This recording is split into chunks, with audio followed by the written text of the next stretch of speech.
sessions I've sat through in a long time. So I hope you're all energetic. If you need to stretch your arms to breathe, do, because I do. Oh my goodness. So thank you for coming to this session. Thank you to all the participants and speakers for being on time.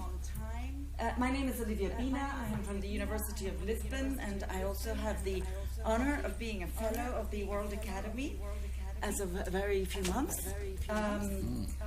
So I would like to open up, so I need to give you a brief presentation, if I understand from my perspective, and then give the floor to the four speakers. You all have 10 minutes, and if you stick to the 10 minutes, I hope we can have some Q&A. So let's try very hard to do that. I may need a mobile phone for timing. I'll do that later. So first, let me start by saying something about not this PowerPoint. This is a web page, because I don't have a PowerPoint either. Yes. So it's a web page of an EU-funded network that I managed for 4 years, called Intrepid. Very good name. I recommend it for anybody who has to work for 4 years on something. And the reason why it's relevant to this session is that this was a 4-year endeavor to look into interdisciplinarity, by which I mean the various levels of integration of different disciplinary knowledges, paradigms, methods, and theories. I say that because the term has been misinterpreted almost every time it's spoken. Now, what is interesting about this for today, I think, is that I'd like to just tell you the journey in a few minutes. We started off and we won the funding because we asked a simple question. We asked, how can we increase the effectiveness of EU research by increasing the amount of interdisciplinary research we're doing? That simple question just showed how naive we all were at that very moment in time. We were basically looking at how to do that and how to get more money out of the EU to fund international interdisciplinary research. Within a few months, we expanded our scope from inter to transdisciplinary research, which was mentioned today, but I'd like to define that too. By transdisciplinarity, I mean the collaboration between academics of all sorts and everybody else out there who has the legitimacy to produce knowledge but is not considered a scientist. That became clearly an essential part of producing knowledge for the 21st century. So, expanding to that, we then moved on in our reflections, and we came to the conclusion, lo and behold, that the problem mainly lied back into universities themselves. So it wasn't really a problem of science policy and science funding. The problem was very much back home, about how academia functions, how it sees itself, how it understands itself, and its mission to produce knowledge. So the last 2 years of our endeavor moved on to look at what is the future of universities. And that's what we did for a couple of years. We ran workshops and so on. And I want to summarize in the last 5 minutes I have what those 2 years delivered. Essentially, we started off by claiming that, with obvious exceptions, universities have been part of the problem. Whilst this is a simple statement, the implications are wide, large, and deep. What we meant by this is that, to simplify, given the time, there are two ways that universities have been and continue to be part of the problem. The problem being, sorry, I should have said that at the beginning, in case it's unclear, sustainability, or the lack of sustainable futures, and therefore the lack of future as far as human beings at least are concerned. So, in two ways we contribute to the problem. The first is that, by and large, the knowledge production in the academic institutions is to serve growth. We are machines for economic growth. And you don't have to look very far to find evidence of that. That kind of knowledge production is built and thrives on very narrow epistemological theories and assumptions and systems. The second way we are part of the problem is that we tend to focus on system change in a narrow way. So we tend to look at what some of the speakers today already have talked about, the inner and the outer, the two dimensions. And in academia, we tend to look very much at the outer systems and very little at the inner part. You obviously are one of the speakers I'm thinking about. So we ask basically a question: how can universities contribute to build and nurture a sustainable present and future where all life can thrive? This sentence is important, by which I mean everything that ecological economics stands for example. Assuming a central role in sustainable transformation of our dominant socioeconomic systems. So we move to quite a more complex question than the one we started. And I will finish with just highlighting the six, I call them 6 steps in a journey, because they're not steps as in 1 to 6, and you follow them and you've got the answer. They are the 6 elements of a journey that we are still working on, and I think we will continue for quite some time, and which I hope are relevant to some extent to our topic today, which looks at contextual knowledge and how to bridge between disciplines for relevant and effective learning. So to cut a very long story short, we have 6 things that we would like to explore and share with as many people as possible. The first thing that we felt was really important and has already been touched upon today. In fact, all of the things I will say have been mentioned one way or another, somewhat implicitly, but some of them explicitly.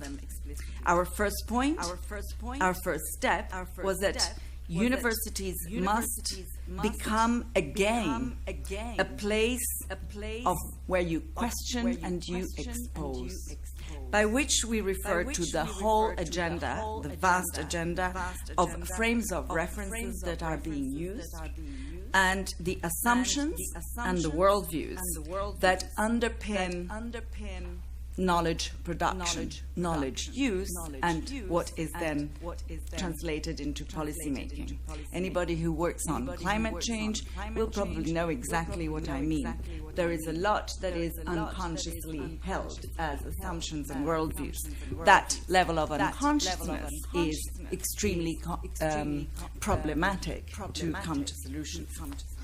The second point, the second step, is that we would like universities to become a place of maximum leverage. And here we are building, of course, on the theories of Donella Meadows and her system of leverage points to change systems. By maximum leverage, I'm referring to what she calls the 3 last points, which are changing goals, changing paradigms, and transcending paradigms. Now, this is a vast agenda for some institutions like the universities, but we felt that given the challenges of the century, this was at the very least we could do as institutions of knowledge production.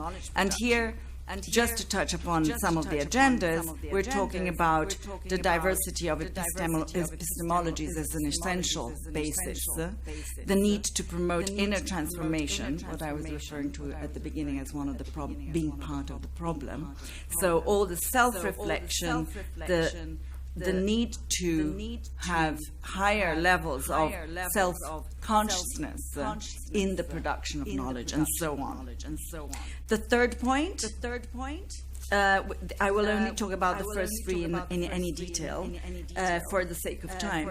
The third point is a massive one, which we've labeled as universities should become a place of transformative knowledge, transformative learning and of knowledge production, transformative knowledge production. And here, building on the vast literature and theory and thinking about transformation and transformative learning, we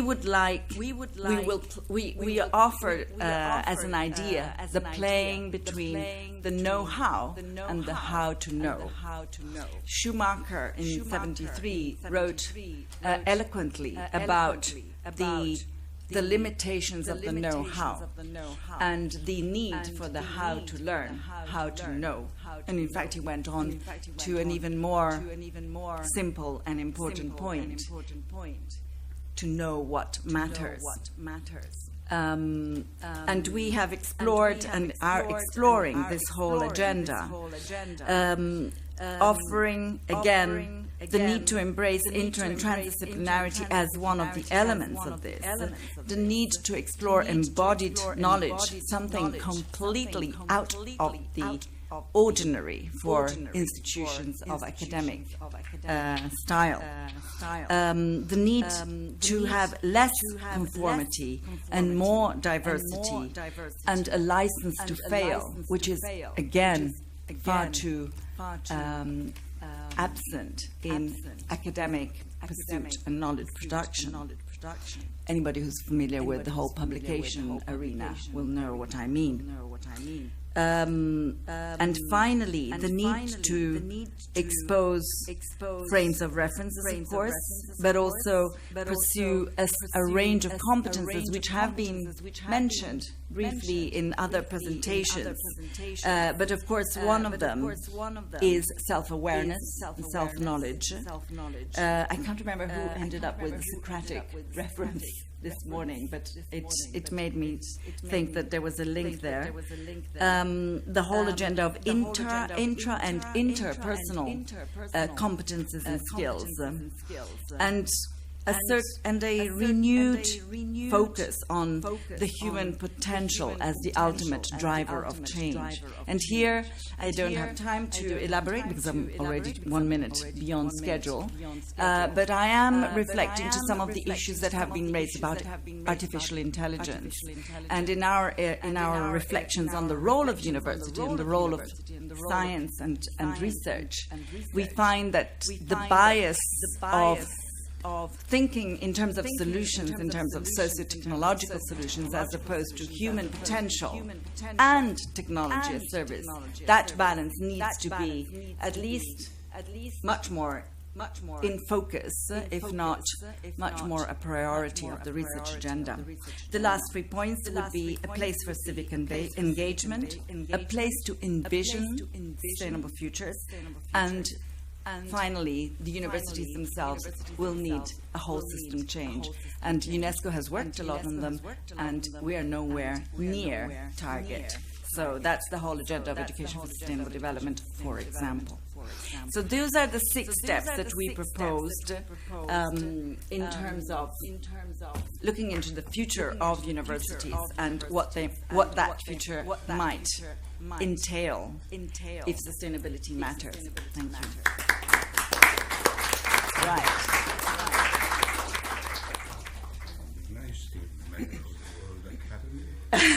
So I'm yes. Please let me switch this off because it's really annoying to have someone else's images staring. Oh, this is even uglier, isn't it? Okay, let me. You have nothing here, right? So, well, if I do this, will it? Yes, lovely. Okay, the mic. Cultural and scientific models have been changing for centuries, whimsically and often following the dictates of so-called scientific truth. In our era, following the reign of terror of chemical formulas, scientific thought has come under the sway of a whole succession of new models that are actually old ones. What are the ways of bridging differences and the whole heritage of scientific reductionism with its compartmentalized, narrow and mutually exclusive scopes of research? Let me explain. Humanities and social science disciplines are complicated creatures. They are not just intellectual fields of inquiry, they are also organizations and cultures. One could make an argument that the production of knowledge in capitalist modernity was predicted on the break between two cultures. It's an evergreen, of course. Science, imagined as a search of truth through research, and philosophy concerned with speculation and moral laws. This separation implied a very clear division between the search for what is true and the quest for what is just. One of the first liberatory epistemic premises, in my view, would be to reunite the field of knowledge by transcending this artificial epistemic separation.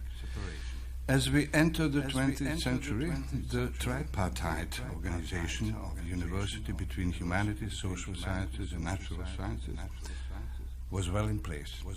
Social sciences emerged an impenetrable fortress separated by organizational culture of mutual distrust.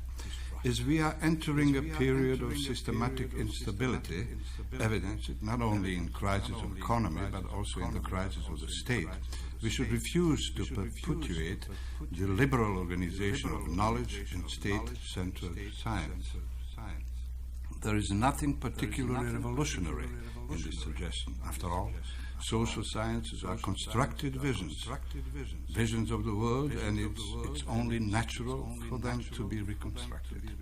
What is important in this task is to avoid the trap of interdisciplinarity, an ambiguous word, I would say, that was used already in 1920s, and that today goes under different names, including multidisciplinarity, transdisciplinarity, and probably many others. The idea is not to combine already existing disciplines and by so doing strengthen them. We should instead refuse the intellectual and political relevance of social sciences, structures of knowledge that reflect the social reality of the long 19th century. Otherwise, we would continue to work in structures of knowledge that are confused, conservative, and intellectually not very useful. This is certainly not a prudent way to approach a world social situation that is itself undergoing violent transition. The question seems to be not the social science and university system is going to be reorganized, but how and by whom? From the top or from below? This new project be predicted on epistemic reconciliation of science and philosophy. The world of knowledge could be reunited as a project that brings together research of truth and search for a just and good life. I do not think that it's enough to state that the world system is in the state of chaotic transition. In order to create intellectually and politically more useful structures of knowledge, we need to unthink the epistemological assumptions we are using and build new systems of knowledge. This is our task and our responsibility. A restructuring of doctoral studies programs, for instance, into schools of doctoral studies would enable a more efficient and research-wise a more thorough potential for scientific and educational advancement. The aim of such a strategy of restructuring would be to release the research vision from its present excessive entrenchment within the limits of particular academic fields. Whereas once the paradigm of the fruits of productivity occurring from the very craft of specialization brought about the unquestionable superiority and global supremacy to the Western, of course, scientific thought, we are now undergoing a paradigm shift which takes us off into a world in which it is rather the all-embracing and the holistic approach to the research which offer the most becoming responses to the challenges raised in the now global and indivisible research community, made ever more instantaneous and homogeneous by the digital universe in which we all operate. It is precisely for these reasons, just one sentence more, it is precisely for these reasons soundly grounded in the realm of theoretical premises that we propose the establishment of the schools of doctoral studies, which would offer a research and educational venue attuned to the challenges of science and its world view in the 21st century. The outcome of the proposal strategy of restructuring. 2 minutes. Okay, I'll make it short. I'll make it short within my own constringency, of course. Shakespearean. The outcome of the proposal strategy of restructuring of the present programs will be well-rounded doctoral dissertations headed by an array of experts from different fields, availing of an opportunity of addressing the research task from an adequate multitude of aspects, transgressing, that's your word, any boundaries traditionally posed in front of any serious research in the field of humanities and social sciences. Firstly, at the level of, I have 3 points. Firstly, at the level of a single university, it will facilitate the pooling of the most competent members of the research and teaching staff to one establishment. Secondly, the school, encompassing all the previously described attributes, could be restructured, could be structured so as to include professors and research students from select universities within the whole country. Thirdly, enabling a high-quality coverage of a wide range of topical issues in humanities and social studies, which merit urgent research and advancement of the current state of knowledge. It could be established as a regional and international institution, offering services to national, regional, and international research students and doctoral candidates. These I'm coming to the end. This three-level formation of the there are three-level formations. Yes.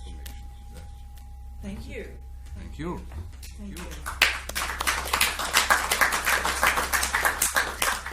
You've given us an agenda for effective and relevant learning at the PhD level in particular. Should we take a couple of questions? How does everybody feel? We should propose that. Yeah, okay. I don't like to put them at the end, but if everybody seems to agree, then I shall move on to the next speaker in line. Vladika. Oh, sorry, not. Blagoje, Paunović. Who was sitting? Yes, I was sitting. Oh. Would you like to join? Yes, Why please. No. It's, I need to take notes because I'm supposed to record back. I don't know with what life, what energy, but so your name is somehow, and you will be. Oh, do you remember the title for you? This is yours.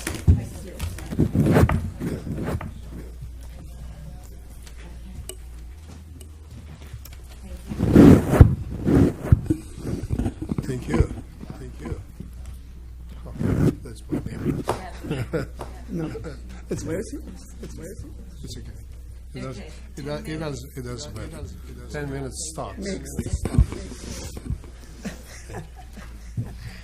Ms. Chairman, distinguished colleagues, I would start my short presentation, my contribution to this panel with the well-known taxonomy of Benjamin Samuel Bloom.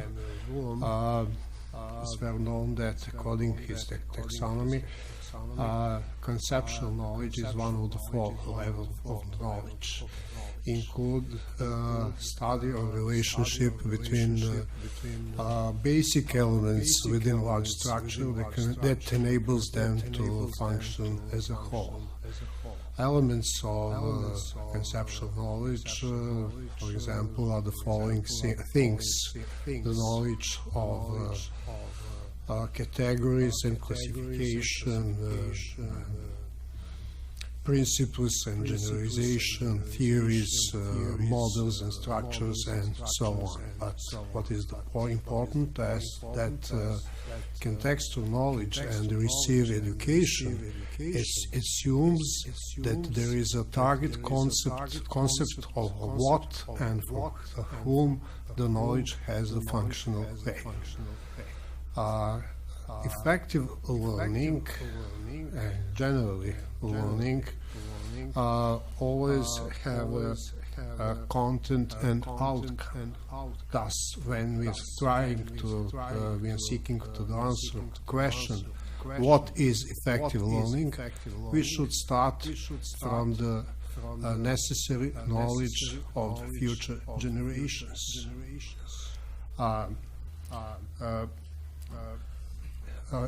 Speaking about content, we always have in mind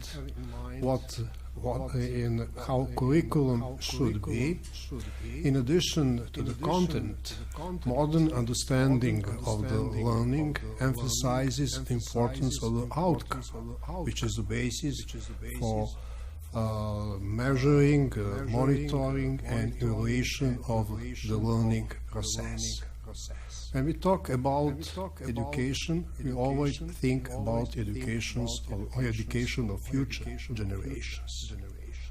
The fourth industrial revolution greatly shapes present and will considerably influence the knowledge that future generations need to have. In fourth industrial revolutions, all economic systems are transforming. Companies, national economies, even entire societies undergo fundamental changes. Therefore, consequently, competition is less and less based on the costs and more on the functionality, innovation, and so on. Mass production economy, with its low average cost, will not in future provide competitive edge as it used to do. The most valuable resource, the most important resource, won't be traditional concept of capital, but the talent. In the fourth industrial revolution, employment pattern is changing with expansion of artificially based automation. Even jobs will be created by themselves through innovative ecosystems. Thus, key priority should be to transform education system to the requirements of the fourth industrial revolution. The emphasis should be on creativity, developing creativity, that is the methods that boost creativity and remove obstacles to creativity. Critical thinking also is very important. Digital literacy, developing capacity for empathy also is very important. Teamwork, etc. Effective learning does not mean accumulating facts, information.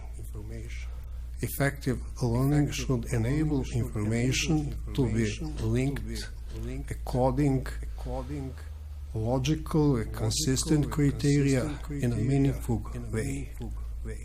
Accordingly, effective learning should enable acquisition of certain conceptual knowledge, that is, certain theoretical and certain professional knowledge.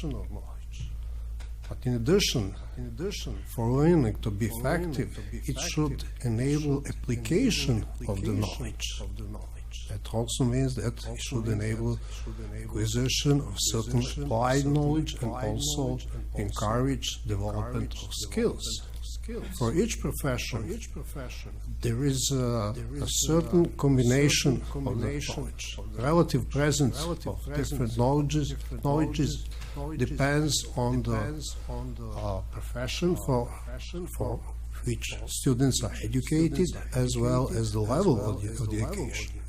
As I said, as I mentioned, for each profession there is a certain combination of the knowledge. For example, effective entrepreneurial knowledge assumes an appropriate combination of some theoretical, professional, and applied knowledge. Theoretical knowledge for the entrepreneurs are, for example, the knowledge of the law of the market, the knowledge of the law of the competition, knowledge of regulatory environment, etc. Professional knowledge is mostly technical knowledge necessary for operating business ventures. Also, professional knowledge is a knowledge of the principles of the management, marketing, finance, business finance, accounting, and so on. But entrepreneurial education also should encourage development of some skills, such as leadership skill, negotiation skill, communication skill, and so on. The connections between these different the connection between different kind of knowledge is provided by using innovative learning methods, such as integrative teaching, project teaching, and interactive teaching. Integrative teaching is a teaching in which boundaries between different disciplines are deleted or vague, and in which new meaningful connections are made between similar aspects of different disciplines. In that way, perspectives of different differences are integrated in a new whole, which is the larger and most important. Okay. Thank you very much. I know you had a long I'm grateful role. Thank you so much. You're welcome. Right. We are now moving on to Janani. Are you ready? Yes. To move on to your 10 minutes? Yes. Okay. Then the floor is yours, and I shall flash 1 minute. Okay. Thank you, Olivia. Good afternoon. Those of us who've read Shakespeare or who have studied the history of England will be familiar with the story of King Henry V. I'm going to narrate a brief event from his life. The King, Henry V, and 6,000 of his soldiers were in France fighting. This was part of the 100-year war between England and France. And the soldiers, all these men had been marching continuously for 2 weeks. They were all tired, hungry, sick. They didn't have enough weapons. And they faced a French army that was well rested, well equipped. They were also confident. And mainly, they outnumbered the English by 5 to 1.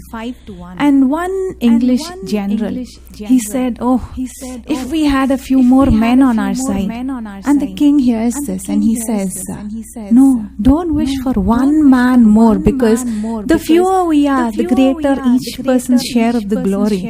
And we will all remember this day very proudly. We will show our scars to our children and grandchildren when we tell them about this day. And he motivates all his men. He speaks to them so enthusiastically. He says, today we are all brothers, and we band of brothers will win today. And actually they go on to win. Nobody expected this. the French did not expect this, the English themselves did not expect this, and then they go on to win. And this speech, the speech at the Battle of Agincourt was immortalized by Shakespeare in his play, King Henry V. And this is something that we teach, this play, in our schools and colleges in different countries where English language is taught. Why do we actually teach this though? Why do we teach Shakespeare today? It's not to learn English, it's not to teach English. We don't speak that English anymore, not in England, not anywhere in the world. It is taught in schools, in colleges. But not just that, it is even taught in military academies where soldiers are trained in leadership. The speech was played on Allied ships when they were crossing to land in Normandy during Second World War. The same speech is played by in the locker rooms by football coaches when it looks like the team is about to lose during halftime, and it's actually used as a case study in MBA in American universities. The same speech is actually used in training executives in companies, because this shows the power of the human subjective emotional factor in determining the results. When I am emotionally invested in something, I work in a way that I simply cannot when I'm not interested in this. And this is something that is known by all sports people, by all athletes.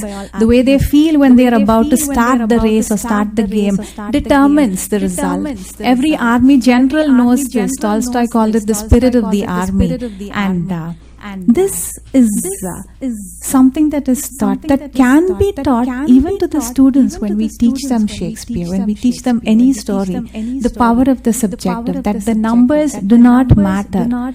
It does not matter that they outnumber us 5-1. We are so few in number. And this idea that the numbers do not matter, we see again in daily life. If you even take the example of the tech giant Apple, in the mid-90s, it looked like the company was failing. All the industry experts said, no, the company has no future.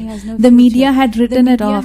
Even all the rival companies, they were all very certain. The CEO of Dell Computers, he said, I have a piece of advice. It is better that the board liquidates the stocks, repay all the shareholders, and they close down the company because there is no other future. But they did not take into account the creative genius of the CEO of Steve Jobs, who realized that actually people are still scared of the machine. They think, oh, the machine will rule us. And he was able to package, to image the computer in such a way that he was able to tell them, this is only a tool to serve you. And that turned around the company. He was able to do it because he understood. He understood that the numbers on the balance sheet actually do not matter. He understood the psychology of the people. This is exactly what King Henry V also understood. And if we can show the students what you are learning in a story, in a play of Shakespeare, can be applied in anything, even in a company if you work. When we were able to show them this, the power of the idea, the king, when he speaks to his soldiers, he says, today we are all brothers in a society that is so steeped in class consciousness. When he says, every one of you soldiers is my brother. How will a soldier fight when he believes that he's fighting for his salary? And how does he fight when he believes that he is fighting for his brother's or his family throne? It makes a difference. And he was able to understand the same psychology. And the power of the idea that comes out in this has been applied successfully throughout history. We see Mahatma Gandhi, when he said, when he told all the Indians, let us all make salt. What he said, he was trying to get independence for the country from a colonial power, and a salt tax had been imposed. So what did Gandhi say? He said, let us all go to the sea coast. We have a 7,000 kilometer sea coast in India. Let us all go and let us all make salt. And this symbol act, this symbolic act was able to actually gather all this aspiration for freedom and make it one force that acted against the rulers, and it got India independence. The same idea that Martin Luther King Jr. he applied when he said, let us all boycott the government buses and just walk. That was a simple idea, one man, one idea. And with this, he was able to inspire the country. He got attention from the whole world. And he was able to implement, make legislation possible that ended racial segregation in the country. The act, what he started may still not be over, but he was able to create a revolution. One person, one idea. The same thing that we see in the Pakistani girl Malala, who said, I am going to school. That is all she said. And she created a movement. And Greta Thunberg, she said just the opposite. She said, I am not going to school. And she asked everybody else to join in. And this one person, one idea, and the power that it has to create a revolution. This we can see, we can show the students that the same idea is there even in this play by Shakespeare. So I just use this play as an illustration to illustrate this point that you can take any story, you can take any work of literature, you can take any subject, and from this it is possible to derive the essence of knowledge, of accomplishment that can be transferred, that can be applied in any field by anybody. And because isn't that what we're trying to create? People who can think across disciplines. If you look at any problem that we have today, it is created because we did not think outside our boundary. In India, we have so many engineering colleges that produce tens of thousands of engineers. Thousands of engineers who are so good at their work, at say civil construction, at constructing dams, and they can make these perfect plans without a thought to the lands that will be flooded, the villages that will have to be evacuated, the people who are connected to, emotionally connected to these places, and to the livelihoods that are based on these regions. Without a thought, they can create perfect plans in our engineering colleges. So, in order to prevent this, when we can show students how one subject relates to everything else, the knowledge that we get can be transferred in any field that we work. We create people who can think in an integrated way.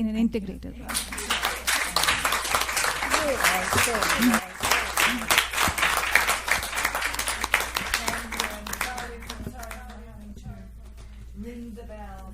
That's right. That's right. Out of fairness, Liora Weinbach.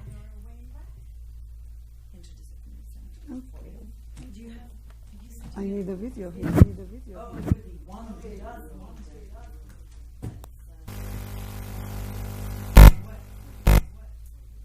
you know where it was?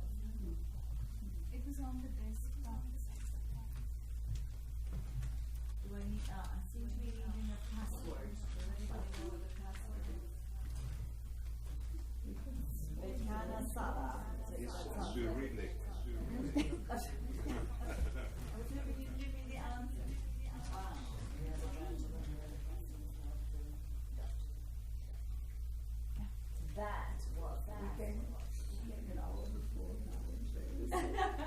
Oh, I see. You did have access to it. Right, so do you know where it is? This one. Switch off the lights. Do you need me to? Yes. Double Okay. here? Okay. So move away. And I will take this with me. Switch off the light when you're playing the video. Yeah. Session will summarize a very long research and more than 30 years. This was concentrated on the question, what knowledge do we need in order to maximize and upgrade our speech behavior? We summarized it in a video that will give the whole knowledge we know, the whole knowledge we need, but we don't hear anything.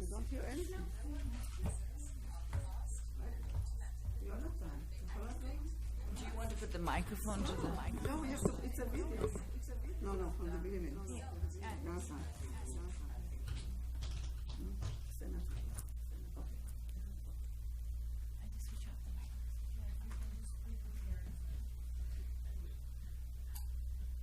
Play.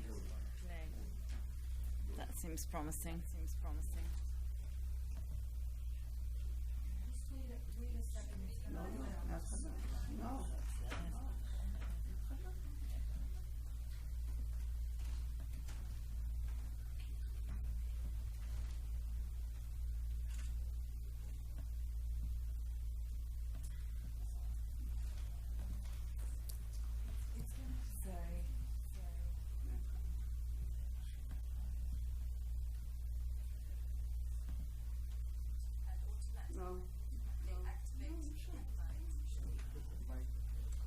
Yeah, that's what I offered, but she said no.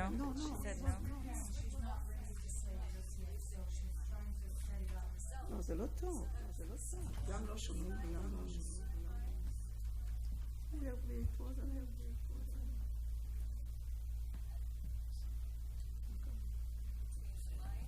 אולי תסגור.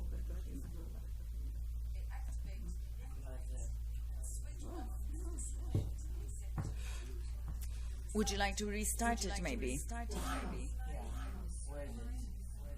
Well, I don't know. You were. 5 seconds before that at the beginning, so he's just trying to set it up from those 5 seconds. I can do it. He did it before. He who? So, but she seems to not think that that's working. Now it's working. Great. Put it. Same.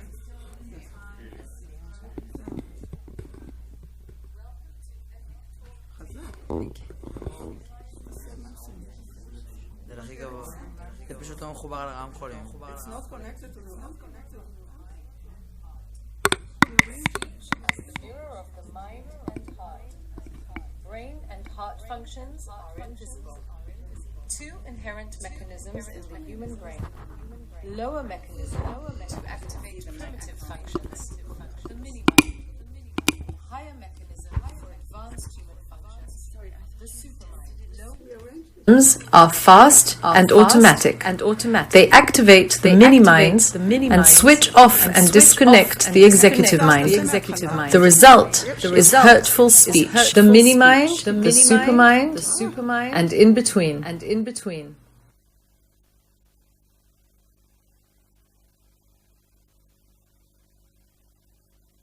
Welcome to Ethic Talk Technology, to realize your full potential. For that, you must receive new knowledge about speech as a mirror of the mind and heart. Speech as the mirror of the mind and heart. Brain and heart functions are invisible. 2 inherent mechanisms in the human brain. Lower mechanism to activate primitive functions, the mini-mind, and a higher mechanism for advanced human functions, the supermind. Lower mechanisms are fast and automatic. They activate the mini-mind and switch off and disconnect the executive mind. The result is hurtful speech. The mini-mind, the supermind, and in between. The connection between the mind and the laws of nature is hidden from view. The mini and supermind functions are affected by environmental cues from the surrounding world, nature laws. Offensive speech indicates that mind and heart are desynchronized from those environment signals. Ethic Talk Technology accompanies you to facilitate that synchronization in order to realize your full human intelligence. Please note, an important role of speech is to help you overcome a brain barrier you are not aware of. Conscious thinking and speech are your first step to freedom. Quality of speech and social interactions. Connection or disconnection to environmental cues regulate the quality of speech and the levels of human potential. Human intelligence, 100% human potential. 1 level of disconnection, thinking and conscious speech, 89% of human potential. 2 levels of disconnection, inconsistent, sometimes unconscious speech, 75% human potential. 3 levels of disconnection: automatic, domineering, unaware speech, 51% of human potential. 4 levels of disconnection: automatic, over-pleasing, unaware speech, 26% of human potential. 5 levels of disconnection: automatic, accusatory, unaware speech, 24% of human potential. 6 levels of disconnection: automatic, aggressive, unaware speech, 21% of human potential. Feeling unrest, stuck, sad, angry, stressed, bad mood. In order to help you realize your potential, we require 3 voice samples. Focus on the unrest you're feeling now throughout the recording. Keep pressing the blue mic while saying "ah" until the end of the cycle. Say "ah." Thank you. The recording was successful. Rate your current level of feelings from 1 to 10. Discover the mini-mind that activates you now. Overbearing, judgmental speech. Over-pleasing, flattering speech. Accusatory speech. Aggressive speech. If you selected aggressive speech, you are at 6 degrees of disconnection from the supermind and heart. What is the reason for the aggressive speech? At 6 degrees of disconnection from the supermind and heart, you only realize 21% of your human potential. The red mini-mind arouses fears and anxiety and is revealed in automatic, aggressive and hurtful speech. In order to block the automatic speech, you need to activate the switch. How to connect to the human mechanism. Press your tongue to the roof of the mouth in order to help the switch block the automatic, aggressive and hurtful speech. Don't attack. That is the way to disconnect from the automatic mechanism. Move your eyes 4 times from right to left and back. Take 3 deep breaths and slowly exhale the aggressive energy. Ask yourself, what is the solution? Watch for inner changes. When the switch is activated, you feel stress relief, a gradual shift to serenity, well-being, and calmer breathing. Now, wait until you have the proper knowledge how to react or not react, and solve the problem. The human mechanism can also react with aggression, but only as a means for settling failed relationships. Try and think about the result. Is it right for you to react or not? Result number 2. The degree of connection or disconnection from conscious thinking and talking has been measured. Your result. Before, after, you have successfully completed the process. Try to use ethic talk as frequently as possible. Your goal, full human intelligence. Good luck. New insight. The reason for our difficulties. Collective disconnect from the living environment, the laws of nature, the supermind and the heart is the cause of automatic negative emotions, misunderstandings, conflicts, and violence threatening our quality of life and future existence. The personal and collective solution. Collective connectivity to the living environment, the supermind and the heart guarantees our enlightened and sublime personal and collective existence. We all depend on collective connectivity. Each person who is disconnected from the supermind, the environment and the heart makes it difficult for himself and others. Each person who is connected makes it easier for himself and others. Get started now. Disconnect and block the automatic mechanism. Good luck to us all.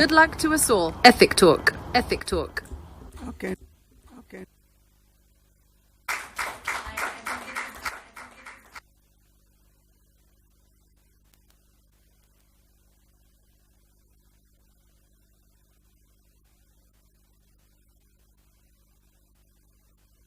Welcome to Ethic Talk Technology, to realize your full potential. For that, you must receive new.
Or doubts, if anybody has the energy to muster and can remember what we talked about. Yes. Mila. I'm exceptionally excited to... I'm Yeller. It's for the register. Because I feel it's going to be too loud. I'm exceptionally excited for what I've experienced with Liora's 4-minute video. And first I'm thinking immediately, self-reflecting on my own behavior. It situates me in this self-reflective state. Then I'm thinking about my own children or people I interact with, any relations that I have. And I certainly wish that on my home country here, as well as my resident country of America, if we only paused every day to remind ourselves of this practice, we would really truly transform the entire world. And that to begin from ourselves and all the relations, to start thinking in that kind of co-evolving way, with that kind of empathy, with that kind of sensitivity to the actions and reactions that we have in the world. Just to be in that state of mind and heart is enough already to prevent us from acting incorrectly or hurtfully, let alone to inspire us to act ethically, to act empathetically, and to speak that way. So I'm exceptionally excited because we have a tendency to overanalyze and not have practical ways to apply this in classrooms, in boardrooms, and also typically not to self-reflect on us as administrators in universities or schools, as teachers. This entire day I've heard brilliant concepts about how either something is wrong with our system, which apparently we have agreed that it's old, so we don't want to inhabit it anymore. We're trying to step into the new system, but it's the exact same thing as if we were to try to take the exact same mentality and consciousness onto Mars. Good luck. We'll explode the entire solar system. It doesn't matter. So I'm superbly excited that you've offered us something that turns us into our own teachers, instruments, and testimonies to transformation. Thank you, Mila. Yes. Would you like to comment on that, or we'll hold and collect some questions later? The lady, please. Thank you. I also have a question for you. Can you say something as to the model behind it? What made you lead or decide upon those various levels? What went into there? And the second part of the question is, how do you recommend using it? Because what I find it's very difficult is if I have to think about this, then it's already too late. How can we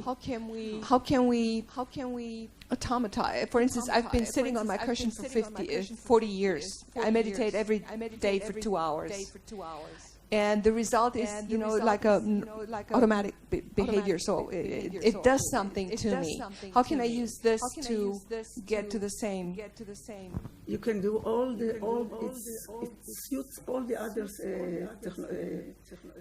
technologies. It's good for meditation and for yoga, everything. But then check it by your speech behavior and the result. All the systems want to overcome this barrier in the mind. And speech gives us the real knowledge if something really changed. Because you can feel better with other things. The speech, the most important thing is to understand here that it gives us the real knowledge if we are connected or disconnected to the environment, to the supermind, and to the heart. This is our regulation. It's our new regulation. I understand. That was not my question. You're talking about the result. I'm talking about how do I get there? When do you use it? You do it when you feel how do you apply it? How do you really? If you have a problem, you don't know how to solve it, and you feel unconscious, you feel unpleasant, you are nervous, all the aspects, you take it in the time it's good for you, because each one has the telephone always with him, and you are working with yourself. All the knowledge you got, feedback, it's only for you. And when you will feel, if you feel better, and you are trying to solve the problem, and you solve the problem, and you change the relations and your feelings, it means that you move. And you are doing it very fast. And I think that after a short time, not a short time, it is becoming a habit. I'm teaching in 20 years children from the age of 4. I must say, for years, I always said, I'm bringing something new, but it is something that is inborn, and you don't know that you know it. You don't know that you know it. And that's why it's going so fast. I taught it on the MA program, in mediation, in law school, in education school, in media school to analyze media and films and so on. Now it's the main course to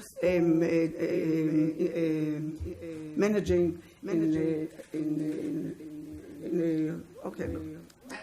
management. However, it's going very fast because we give an idea that each one of us knows it, and after he's practicing, each one is doing big changes. We did it on a whole city.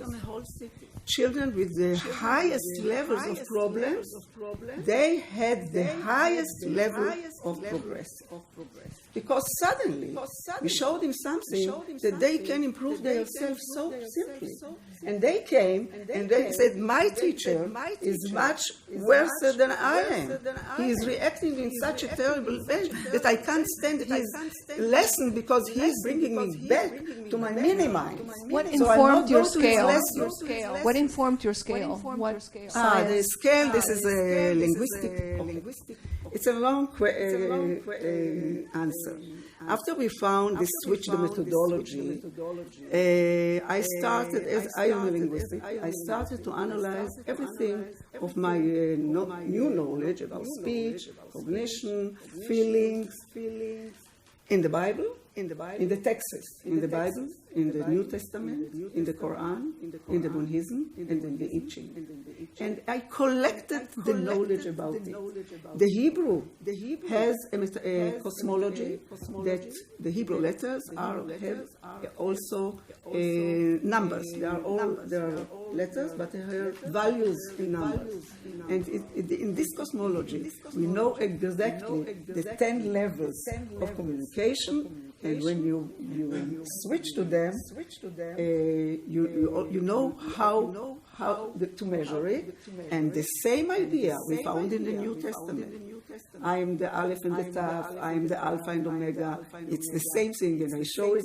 I can teach the same cosmology in all the ways, through sciences, different sciences, through the Bible, through the New Testament, through the Quran, through all that. And we found the common in all of them, and we found it right because we are trying for many years. It's a research of modern strategy. Yes, and then Gary, please. Thank you for introducing a wonderful concept, actually. This is a kind of, I'm getting some inner opening, actually, through this. No, I have a straightforward question, where you derived this concept of supermind. It's not me. I'm working with Dr. Ernesto Korman. Dr. Ernesto Korman is a neurolinguist, a biophysician. In the 80s, he had the first company on the stock market called Ultramind. We are working together about 14 years. And this is the result of our collaboration. And Professor Yuda Kahana, that he is interested in business and environment. He joined us because our knowledge about speech and environment. And we are working now together more than 2 years in order to bring it as a technology that each one will be able to do it by himself. And I think of this technology is that each one proves it by himself. We give him the idea, and each one can see that when he's moving, he's more relaxed, he feels better. On a certain point, the negative feelings are disappearing, and the ability to solve problems is becoming higher and higher. Now, we are teaching it in kindergartens, in many kindergartens, the children for the age of 4, the parents and the kindergarten, and they are talking in this way. I must apologize. You know what happened? My red mini mind was disconnected me from my super mind, and that's why I am behaving this way. But what I did, I disconnected the mini mind, and now I have the answer. So we have a new common language that is very easy to express your inner feeling. And children from the age of 4, when we saw that they are teaching their parents. Can I ask Gary? Is there any other questions? No? So Gary, probably the last question. Okay. Just a quick comment and maybe a question to Janani. I think there's something very intuitive. There's something very intuitive about this, that we get lost in our reactions, and we get lost in our justifications of those reactions, our provocations. And regardless of what the provocation is, you're asking us switch the field from the provocation to the fact that of where I'm speaking from or where I'm reacting from. So you all automatically take one step back from being lost in the justification for our provocation. We change the field. We detach from it and follow a rule that whatever the provocation is, we should respond from the highest level possible, because that's the only thing that's going to yield a positive result for us. So I think there's something very intuitive behind all your research and very appealing as a method. Just a quick comment and a question to Janani, a simple question. I think it's very interesting you gave examples from history and you gave example from literature. It's interesting as a reflection of how much we teach the history and the literature.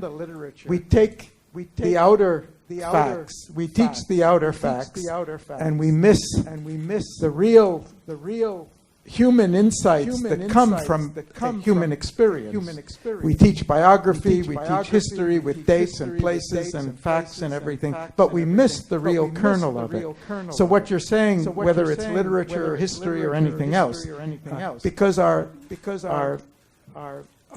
academia has become very positivistic.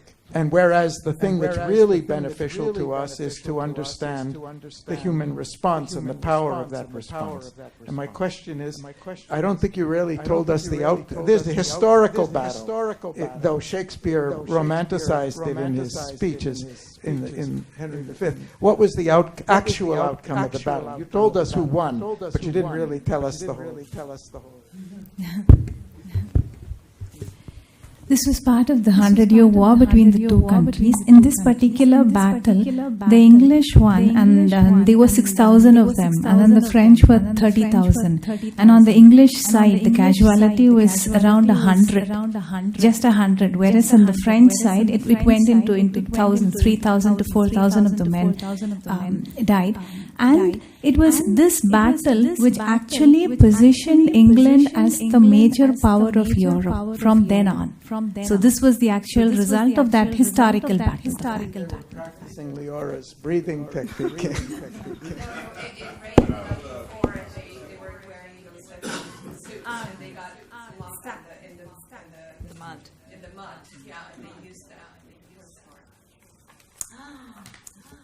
Well, thank you all, and thank you for the questions. Is there any other question? Yes, please. Oh gosh, two.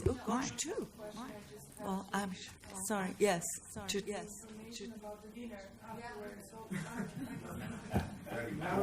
Thomas had a question. Thomas, is your question quick? Just before?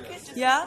Can I get the question and then the question and then? I don't really know enough about your system. There are so many others that are very sophisticated systems, for example, for anger management. Very sophisticated systems. And also, I'm not so sure how easy it is to necessarily operationalize Shakespeare's insight for all fields. But the one thing I wanted to say is that when education begins, children, even preschool children, are to a large extent already psychologically formed. And I think that's something that is really important to realize. The education or the conditioning that occurs before any formal education begins. And in a way, education comes after the fact. You know, the formative years are already over in many ways.